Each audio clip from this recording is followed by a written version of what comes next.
Ahora vamos a sacar los quemadores y le vamos a hacer limpieza de quemador.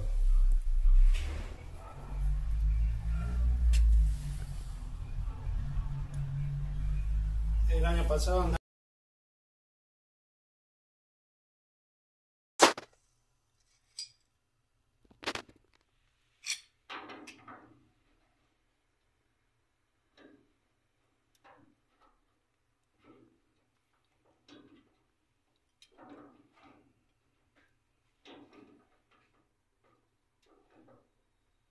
Muy bien, aprendiendo el oficio.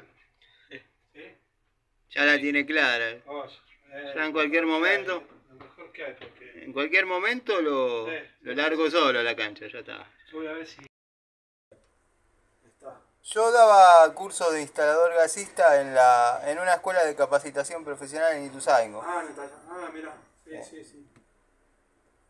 Hay en varios lugares, sí. Y depende del municipio, esos Claro. son escuelas municipales, ¿viste? Claro, tenés que ser así, tan matriculado. Todo. Claro, tenés que probar que tenés los conocimientos.